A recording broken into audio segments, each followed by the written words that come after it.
Hey guys, this is Cherokee Moore with Conscious Assets. If you want to learn how our next guest flipped $2,000 into $130,000 in 3 months, you're going to want to stay tuned for this interview. In the next interview, we talk about bull markets, bear markets, websites, apps, how to grab the information, how to read the data, candles, and everything else in between. Again, this guy flipped $2,000 into $130,000. He has the science down. So make sure to like, comment, and subscribe. We appreciate you guys, and stay tuned for the interview. What's good? This is Conscious Assets. This is Key. It's Cherokee. And we want to show y'all love. And today we have a great episode here with the homie Owen. My man is the king of options. He's always posting the greens, making things happen. And we're here to just get some knowledge and information from him, because he's definitely a resource that I feel a lot of people can utilize. So yeah, especially in today's age. We know inflation is taking over. We know that the cost of living is going up, so people are scrambling, looking to see how they can make that extra dollar and kind of provide for their family in really tough, hard times that we're living in right now in America. We know that inflation is at all-time highs. So, Owen, if you could tell us a little bit about your background story, kind of your upbringing, and then we'll see how you got to this point now where you're kind of making a killing in options, stock market, etc. So could you give us a little bit about that real quick? Yeah, sure. For the most part, grew up two-parent household, one brother, two sisters. I wouldn't say we were rich, we weren't really poor. We were making it through. We all had our ups and downs, our sacrifices, some bad times, some good times, but all in all, we're pretty average family. Like middle class. Middle class. Gotcha. So, growing up, I never really had any particular skill. People are good at drawing, people are good at, video games. They have a craft and something, I was good at sports. I, was good at certain classes. Math was my thing, but never really had this is me and I'm gonna be the best at it, Right. So that frustrated me because, going towards junior, senior high school, those questions starts coming up are what's next? What are you gonna do? What kind of career do you want? Is college for you? With the army? Right. What kind of thing you getting into? And again, by this time, I'm running track in high school. I'm not getting scholarship, anything like that, but I don't really know what I want to do as far as college. Yeah. So Sure. most. So I'm Nigerian, by the way. Most African parents, I won't speak for all, I'll speak for mine. They definitely push you to strive for the best. They don't. You'll see some stereotypes. You gotta be a lawyer, doctor, engineer, to be neurochemist. Listen, there is some validity to that. I would say there is. Right. There is sometimes where you have some kids that they'll do their own thing, and some parents will just support them in that. But from what I've known, what I've experienced, everybody that was in my age, you were gonna either do one of these or you're on your own, pretty much. Yeah. So I didn't know if I was gonna do none of those at first, so I just chose one. And my mom was a nurse, and so I was okay, I'll just be a nurse. Right. So towards my senior year, I took electric class, and it was a welding class. I just chose one I thought would be easy. Shop classes back then was easy, wood class, shop class. So I took this welding class, ended up being really, really good at it. We had a certain amount of prizes we had to complete, and I completed most of mine, not even a quarter way through the trimester. So I ended up being the teacher's assistant for the rest of the trimester. I leveled up. So I'll do my thing. I was being helping the students finish their projects. Yeah. So I started thinking, I think I found my net, my old skill that I can use. So I went to my teacher and said, hey, what can I do with this? I know I'm good at bonding metals together, using arc oil, all kind of stuff, but what can I do for, as a career with this? Yeah. And he said, I want you to go home and look at what a mechanical engineer is. I said, okay, I had no idea what that was at the time. Yeah. The It term, just sound fancy. Yeah, it sounded cool, you know what I mean? I'd never heard the term before. So I go home, do a little research. Okay, there's some things that I like, that I can compare it to. There's a lot of robotics, a lot of machinery, a lot of programming, and those kind of things that I liked. So I went back and I said, okay, I think this is what I want to do. Yeah. So to kind of confirm it, we did a little competition. Gotcha. There was like a little welding competition, and everyone do their best welds and submit it. So I submitted mine, not being able to win. It was just like a fun thing I wanted to do. What did you make? I made these big ass metal dice. It was big as hell, hella heavy, painted black, had little colors on them. Yeah. But Try to hit him with the snake eyes. Try to hit them with it. So they was feeling it, they loved it, That sounds dope. and it turned out that I won. Okay. All right. So I won these welding gloves, and it was like a subscription to use SolidWorks. It's a program for 3D modeling. Okay. So I'm going back to my mom saying, okay, listen, I think I want to change my major. So at this time, I already got accepted to Sac State. I already knew I'm coming up here, and when I get up here, change my major to engineering, and it was different. It was go from there. So just fast forward into options and all that kind of stuff. I got my early career in engineering 2017 when I graduated. Went through all these jobs, and I was finding my way as a design engineer. Gotcha. And once 2020 hit, I just recently got accepted for a new position as a senior design specialist for a place called ITC Service Group. Yeah. And was basically designing the fiber optic network, the 5G network for Sacramento. Oh, that's crazy. So the dope position, Yeah. my first senior position, I had to negotiate for the price. So it was one of my very big accomplishments, So, everything's going good for the first couple months, and then this damn pandemic.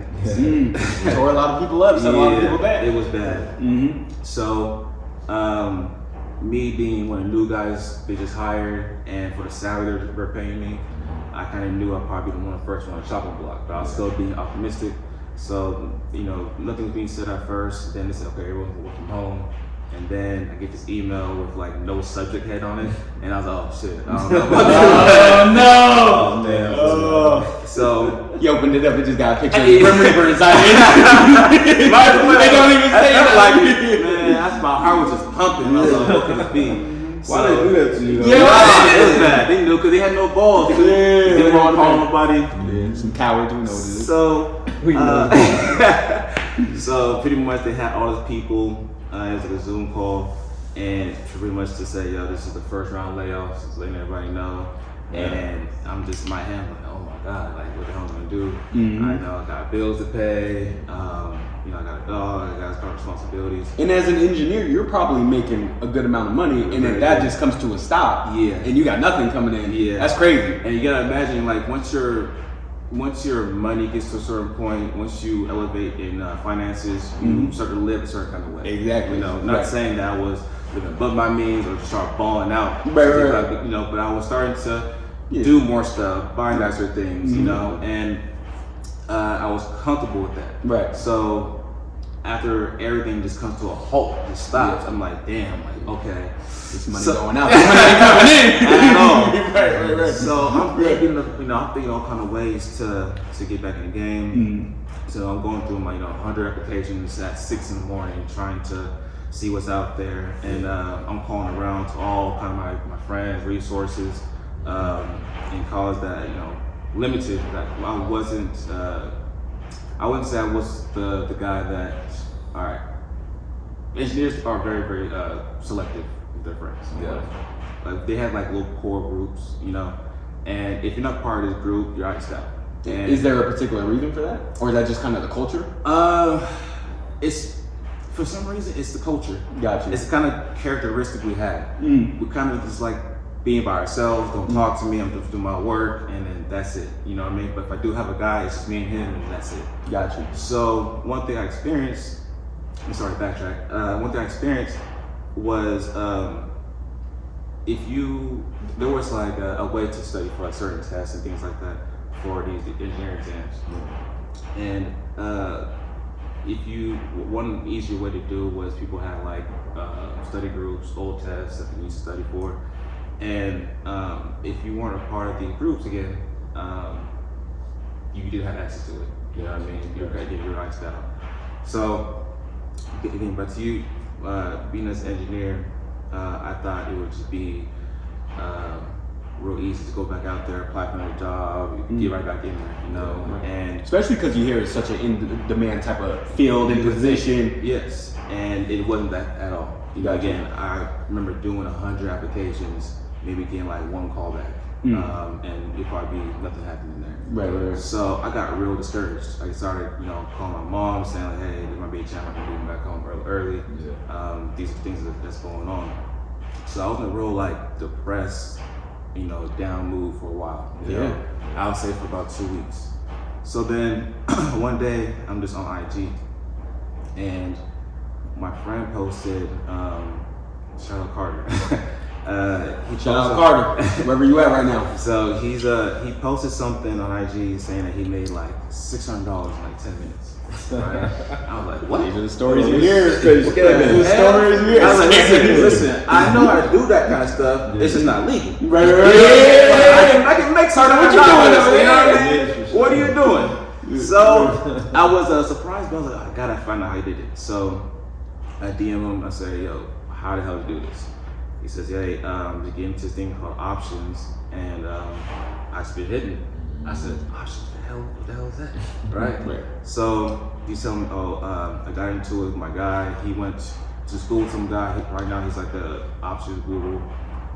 Blew up off it, and he had like this trading course that he did, and went through it. Now he had like a Discord. He was giving them plays, and that's a $600. So he's like, all right, follow this guy, and you should be good.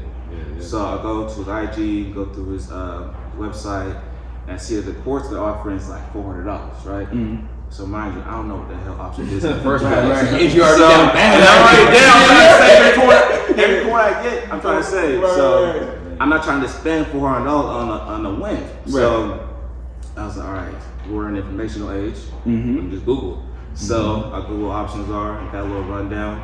Then I went to YouTube and just said type in options, and then you got a whole bunch of just different kind of videos. What the hell it is? YouTube University. YouTube University, proud honor. So I started watching these videos. It was different traders, different people giving strategies, giving live trades that they did, and I just got obsessed. Like that's probably the best word I can say about it, because from then on, the minute I woke up to the minute I went to sleep, I was on YouTube just looking at different ways of like what options were, like how do you make money off it, how do you benefit from this? Can anybody do it? Do you got to be a licensed person? Like, I was trying to find everything I could find out about this. And just to backtrack real quick, just to clarify, at this point when you're doing the YouTube University, did you already buy the course? Or you didn't buy the course? I didn't buy the course. Okay. No, you said I'm gonna try and figure it out. I'm trying to figure it out. I'm saying like a light bill. Well, that's important because obviously we live in today's age, which is gurus all over the place. Right. It's influencers everywhere. So you said, I ain't gonna drop the $400 on it. I'll just go to YouTube University for free and try to get the info. So okay, cool. We got that. I grew up in a time where no one's really gonna just help you for free. Yeah. You know what I mean? Yeah. No one's just gonna willingly to just give you $1 million worth of game for free. Yeah. So when I started people trying to tell me, do this, do that, I wasn't just so adamant to just jump on it. You know what I mean? Jump on that same train. Because 1 million of them are doing that. So how do I know that your advice wasn't better than his advice? And his advice was better than that advice? That's a great perspective. So, and I noticed a lot of scamming, give me your account, let me invest this for you. I saw things like that. So it was a feast. It was.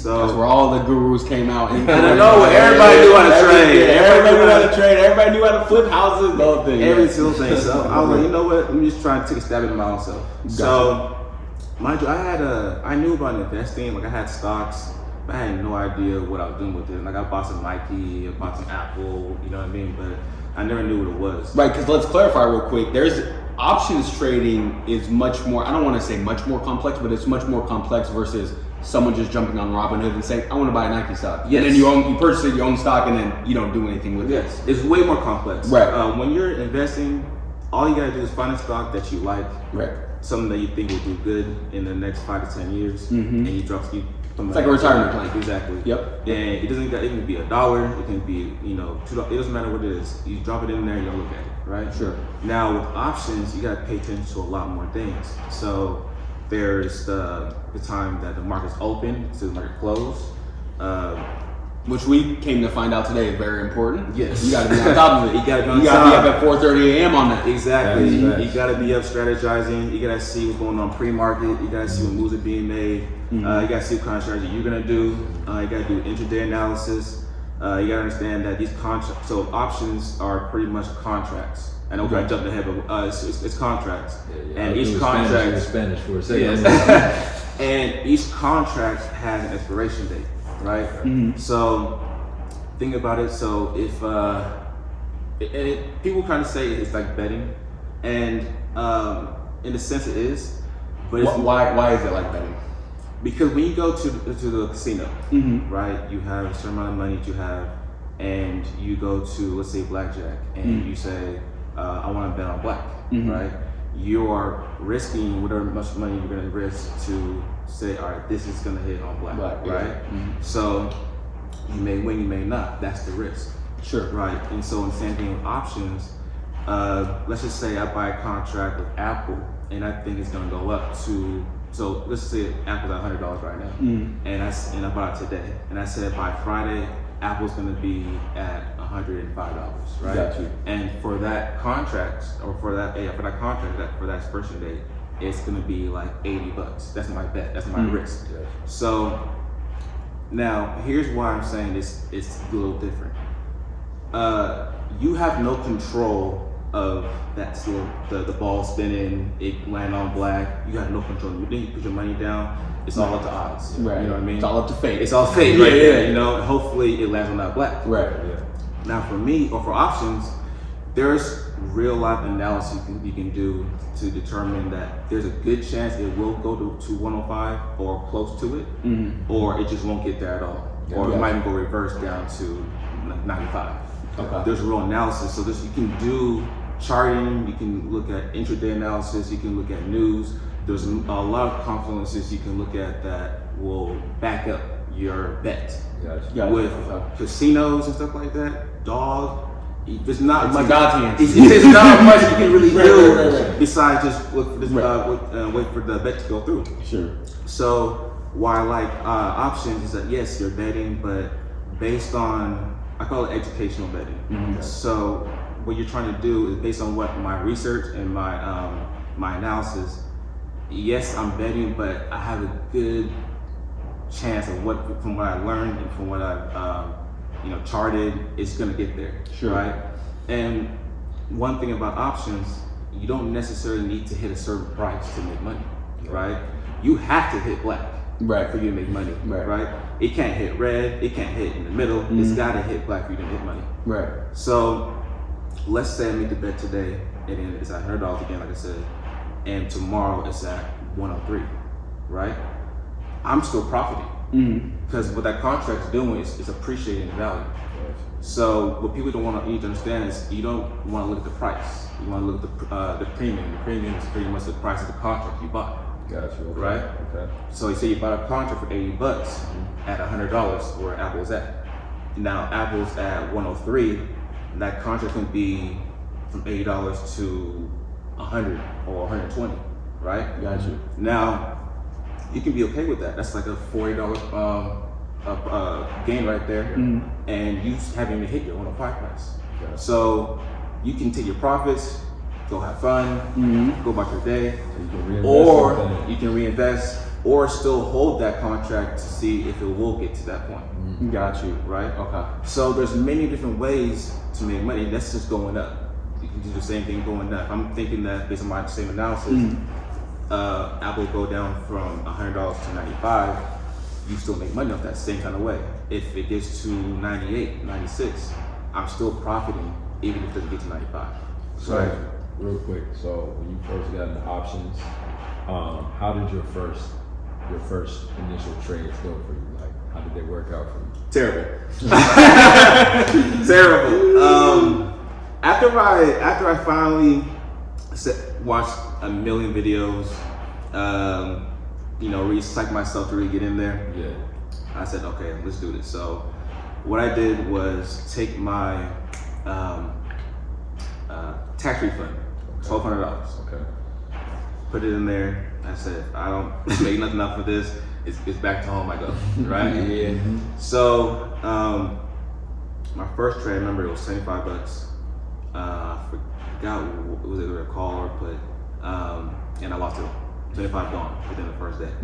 So go back to the videos. I must have missed something, right? I can't do 25 in one day. Yeah. Go back in there, and it was still trial and error. I wasn't really winning, and I was losing a lot more. Then I found a guy on YouTube. I think his name was like Josh Answer, something like that. And it kind of gave me perspective of like how the market worked. And all it was he would have his charts up, 4 different charts, and pretty much a stock screener, which showed all the new highs, new lows of different stocks, right? And the reason why I liked his channel was he was live from 15 minutes before market open all the way to market close. So he was there the entire time. Wow, he was grinding, trading, giving out review. straight Yeah, games. exactly. Yeah. Give you analysis, news updates, breakout stocks, IPOs. So I'm learning all these things from them because the gurus, they kind of give you like an overview of things. Right, But generalization. yeah, nothing specific. So I Right. couldn't really learn anything in real time. He was taking you step by step. So he was literally from market open, from market close. He was talking about all kind of information. So I started trading with him. So once I first traded with him, I started making some money. First trade was like $100. Second trade was like $20. Then started like capitalizing. Then I started getting a rhythm of like how he's analyzing the market and how he's making his trades. So the first few times I hit my big wins, I was juiced, right? But that's where the discipline kind of didn't kick in, I would say, at that time. It's very, very new. So what I was doing was, the minute I would make like $200-300, I would throw that whole thing back in the market, right? So I would think that would be smart, but in hindsight, that's not, right? Because in your mind, you're probably thinking, and correct me if I'm wrong, but you're like, okay, I just made 3, I can make 6. Yes. I make 12, and then you just keep Yes. thinking you're gonna just keep double. I keep on compounding, Right. It's not gonna stop. Right. But what I didn't understand, put in perspective, I can also lose this 300 that is made, right? And that's exactly what happened. Many times I blew my account trying to capitalize off my own gains, right? And not paying myself. So, like we were talking earlier, discipline is one of the main things that I think traders should get handled first. There's a lot of emotion to it, especially when you're very, very new and you're using your own money. When you throw a trade in, you say throw $100 in there, and then maybe the first few seconds you see it go red, like now you're down like $20. You're like, oh shit, let me take it out. But that's just the way the market goes. Things don't go straight up, straight down. Things move around, And if you don't got the emotion, the discipline to kind of just wait for a trade to play out, then it's really not for you. Call them diamond hands in the industry. You need them diamond hands, You need to hold on. I did not have that. When things would go left, I would try to pull out. When things would go really, really good, I wouldn't pull out quick enough, and I would lose more potential gains. And it was a lot of trial and error, a lot of trial and error. But I stuck with it, and once I did find a good rhythm, I was like, no, this is my trade, my skill that I'm looking for. Right. So, what are some resources that you found that really assisted you, like within YouTube or outside of YouTube, and maybe some creators? For the most part, YouTube gave me the most. Then I started to, when I started posting like some of my games, things like that, some people started DMing me saying like what I was doing, and some people were actually trading themselves. So I actually met some other people in Sacramento that were doing trading, and then we would link up and we would trade. I was actually, again, at this point, I'm still unemployed. Yeah. So I would have people come to my house at 6:30 in the morning, and it was like 4 or 5 of us rolling up, and then we would just trade all day. Yeah. You know? That's crazy. Yeah, And we're just sharing ideas. You know, that's kind of what I pictured and wanted. I was like, okay, if I can do this, we can all do this. Right. You know? 100%. So one thing I did was had all my friends come through. I said, hey, I put the same videos I watched on the screen, and I said, y'all need to watch this. Y'all need to get on this option thing, and they did not want no parts of it. they were, they want no parts of it. They didn't believe in it. Very, very hard-headed. And again, at first, I think anybody would. You know, you're being introduced to a new thing. You could be, okay, what you're talking about doesn't mean that I'm just gonna hop in it right now. Right. You know what I I mean, mean? keep it real. It's intimidating. Yeah. You see that stock chart? You Yeah. It's It's a lot. It's overwhelming, and that's the reason why I haven't jumped into it like that. Like, I got very safe stock options like Amazon, all the big ones, Amazon, Tesla, all that stuff. But when you talk about day trading, or when you talk about contracts and all this and that, like, bro, I bought this book. And I'm like, I don't even know if I'm gonna read this because it's just gonna go over my head anyways. But are there some resources in particular that you use, or are there any websites that you use in particular, or apps that help you with the data, analyzing the data? Okay. There was 2 apps I used. There was one called investing.com, and the other one was MarketWatch. MarketWatch is very big. Yeah. I have MarketWatch. Yeah, MarketWatch. MarketWatch is what I use for all those news updates. A lot of things happen overnight when we're asleep. So I usually get up at like 4 or 5 in the morning and try to see a recap of what happened. Some stocks will be downgraded, some stocks will be upgraded, and those are kind of things where I look into as far as like for a trade or a trade strategy. So say like Apple gets upgraded by JP Morgan to $100 to $300. That's bullish. You know, it means that people thinking that it's going to get to that point. You know, and if you have other kind of things backing that, it's also worthy for a good trade. So for news, for anything going on in the world, MarketWatch. For investing.com, they give you things like earnings. So one thing about earnings, every stock has like a quarterly Earnings report, right? earnings report. Got you. Saying, see how revenue was, see how the business did overall, and these earnings is actually one of the big things that kind of got me to my big successes.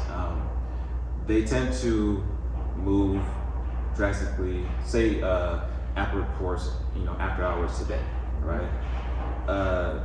During that time, things move drastically. Like you see $30 markup after hours, or -30. We've seen Amazon do $100, $200 after hours, and depending on how the earnings report will report. You're saying $100 an hour. No, after hours. So basically, say if Apple closed at $100 today, right? And they had earnings report, and it was very, very good. Everything was leaning towards like sales was good, revenue was good. Then it would drive the stock to increase in price after hours.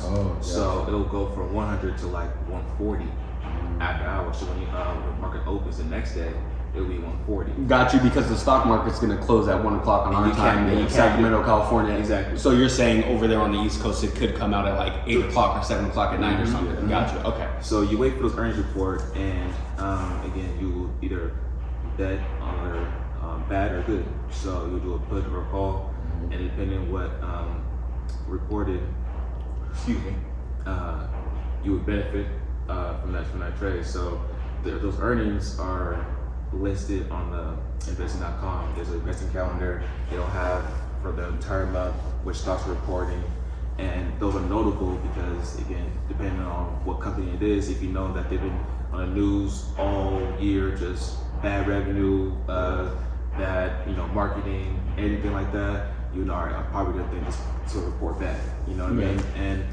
little things like that, I would say not everybody pays attention to, but those are kind of things that can possibly, really increase your account. Gotcha. Without you really doing much analysis. You just heard a good report, you heard good revenue, you heard good news about this all year. Dogecoin, stuff like that. You made a good bet. Even the hype, those hype ones too. Those are the ones you can still benefit on just off reading something. Yeah. 100%.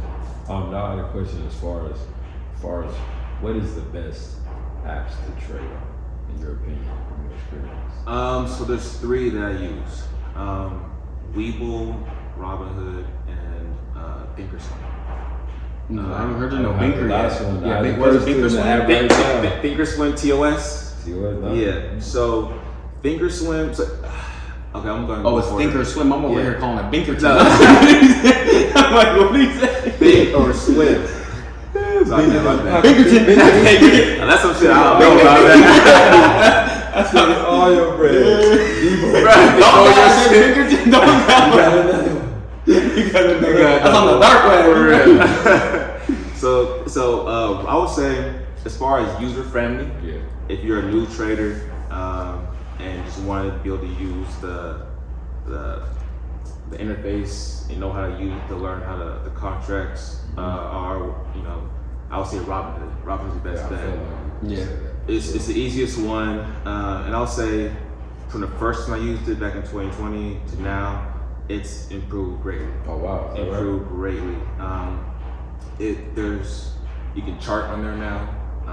Before you had to have at least $25,000 or more to be able to do unlimited day trades. Oh wow! So now they have a thing where if you have a cash account, which is like, say you have $1,000 of your own money, you can do as many day trades as you want, as long as it equates to $1,000. Gotcha. Right? And say you made $500 from that 1,000. So now the next day you have $1,500 to trade from.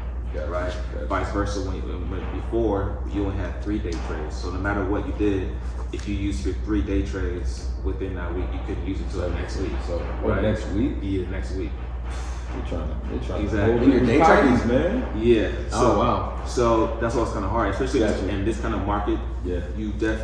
I wouldn't invite anybody to trade if you didn't have day trades. I would say when I started doing it, I was very, very lucky because we were in a pandemic where everything fell to shit. Right. And then eventually everything's gonna bounce back. This is probably one of the fastest and best recoveries they've ever seen. Because everything literally went straight right back up. Right. So all I was doing was just buying calls everywhere, bought months out. You know what I mean? It didn't matter what it was. Just buy call. My friend would even say, like, he used to get mad at me. I used to have like 90 contracts, like just open different stocks. You know what I mean? Going in. And I would forget about something. Like, oh, should I have this one? Let me go ahead and sell this. You know. So it was just again my very undisciplined, trying to make some money off this stuff. And mind you, I did. I'll say in 3 months I saw real big success again from continuously trading, really good earnings trades. I even caught some hype from the AMC GameStop ones. I'm gonna ask you. I don't like to be in people's pockets, but we need an example, man. We need an example. Okay. What's one of the best deals you've had? Yeah, one of the biggest ones. One of the biggest, best Where ones. it's come up. But it was Tesla. It was they had an earnings report. I figured they were gonna be a good report. I bought 2 contracts. It was like worth $1,000, and they hit big. I think they hit over like $200 after hours. And I woke up. No. So it was Tesla and Amazon. But Tesla was the biggest contract. Yes. That day was the biggest thing. So for Tesla alone, I woke up from I think like $2,000 to about $35,000.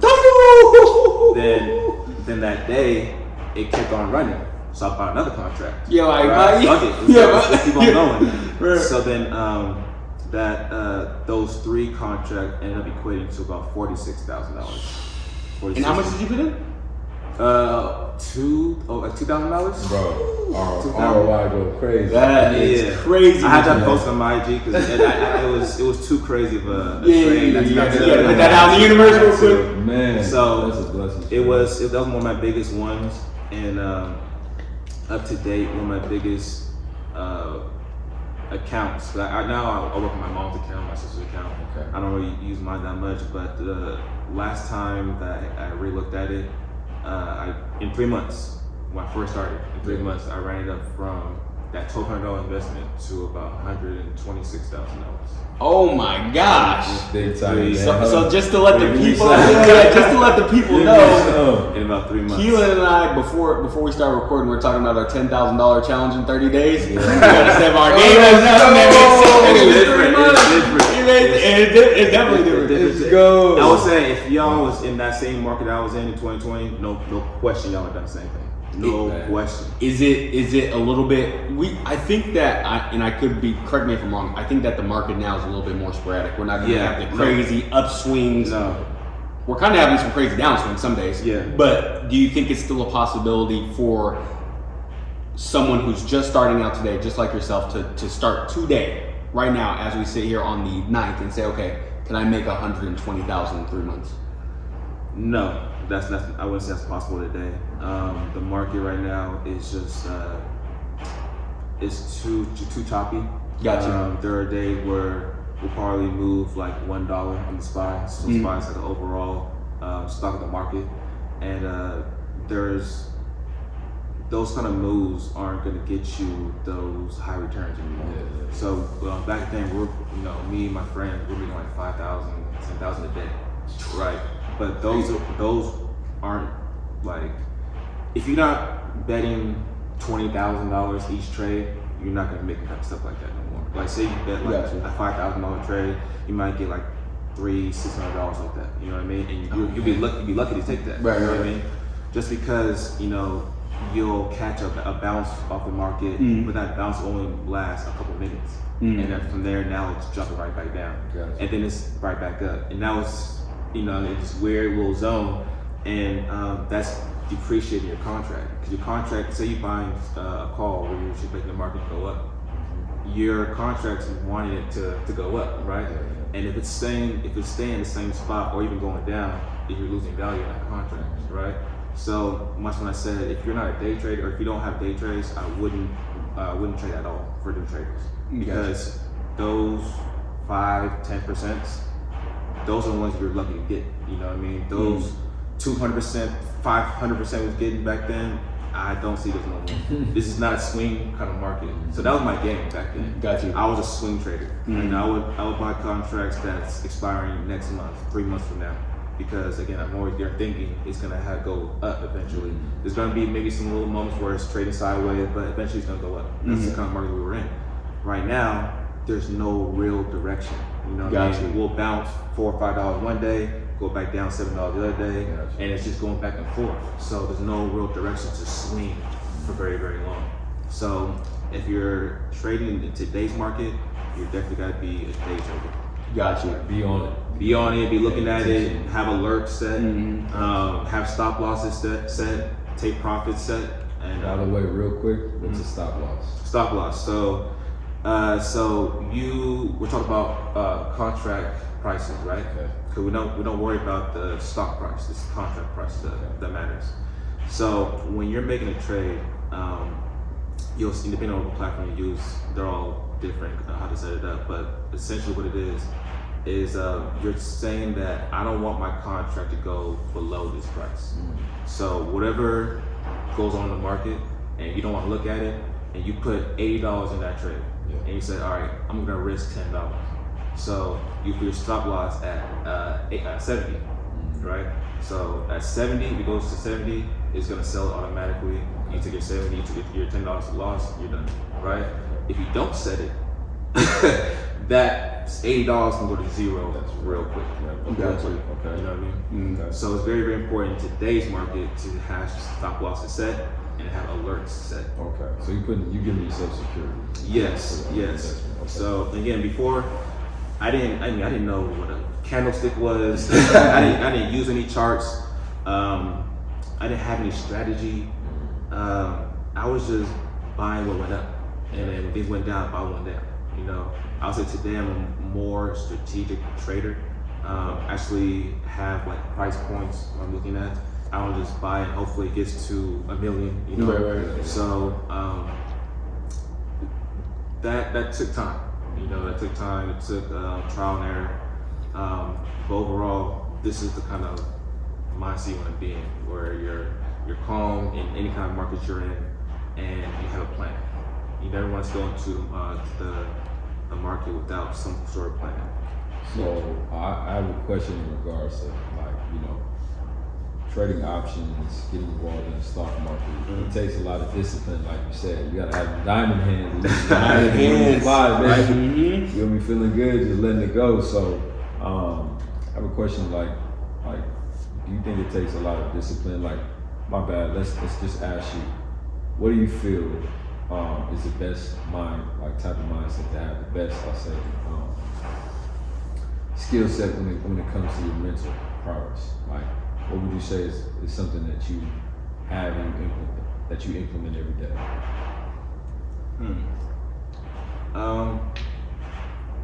For the most part, I think when I first started, I was very, very frantic. I didn't have anything to really calm my mental down. It was just, oh shit, I'm losing money, it's gone, I need to get out, right? Yeah. Today, I can lose like 40, 50 bucks in a trade and just, I'm cool, you know what I mean? Because again, that plan is already set, right? Yeah. If I have a set plan before I started, I'm only gonna risk losing like 50 bucks a day, right? Nobody how many trades I take. So if I already have that in my mind before the bell even rings, then no matter what happens, I can't really go wrong, right? I already have my $40 I'm planning on losing anyway, if it happens, and then I'm already out. Yeah. Anything else on the flip side is all beneficial for me.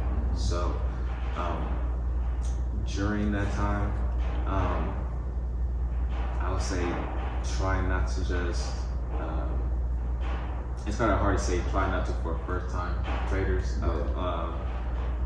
Because again, seeing money just fly out, especially when you're not planning on losing, you can't ask them to, hey, just relax. It's gonna come back soon, right? It might never come back. I'm hoping, please don't. You might never see it again. So there are things today like outside of trading I can say that's more mental for me. I've been working for a long time. I would say the time I lost my job, I've been in that same kind of practice mode. What I'm gonna do, how the bills gonna get paid. I can always faith. I always have faith that I'm a big believer in God. I do believe that I do have a purpose.